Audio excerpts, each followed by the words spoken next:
Dear friends, ഇന്നൊരു vegetable biryani ഉണ്ടാക്കുന്നത് കാണിക്കാം.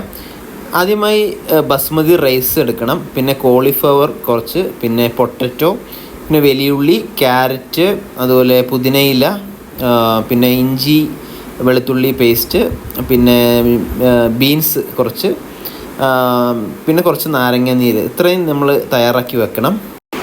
4 സ്പൂൺ നെയ്യ് ഒഴിച്ച് ഉണക്കമുളക് ഒരു 2 ഉണക്കമുളക് എടുത്തിട്ട് ഒന്ന് ചൂടാക്കുക. ഒരു സവോള ആ നെയ്യിൽ നന്നായിട്ട് വഴറ്റിയെടുക്കാം, കളറ് മാറുന്നവരെ. ഗരം മസാല, മുളക് പൊടി, മഞ്ഞൾപ്പൊടി. അതിനുശേഷം നിങ്ങൾക്ക് ആവശ്യത്തിന് potato, carrot, cauliflower, green peas എന്നിവ നിങ്ങളുടെ ആവശ്യാനുസരണം ചേർക്കാവുന്നതാണ്. നന്നായിട്ട് ഇളക്കിയെടുക്കുക. നിറം ഈ ഒരു പരുവാകുന്നവരെ നന്നായിട്ട് ഇളക്കുക. അതിൻ്റെ അടി പിടിക്കാതെ ഒരു 5 മിനിറ്റ് സമയം ഇളക്കുക. എടുത്തു വെച്ച ബസ്മതി റൈസ് നിങ്ങൾക്ക് അതിൽ ചേർക്കാവുന്നതാണ്. നന്നായിട്ട് ഇളക്കി കൊടുക്കുക. കളറ് നന്നായിട്ട് എല്ലായിടത്തും പിടിക്കുന്നവരെ ആവശ്യത്തിന് ഇളക്കുക. അതിനുശേഷം 2 കപ്പ് ചൂടുവെള്ളം നിങ്ങൾക്ക് അതിലേക്ക് ഒഴിക്കാവുന്നതാണ്. ചൂടുവെള്ളം ഒഴിച്ചതിന് ശേഷവും നന്നായിട്ട് ഇളക്കുക.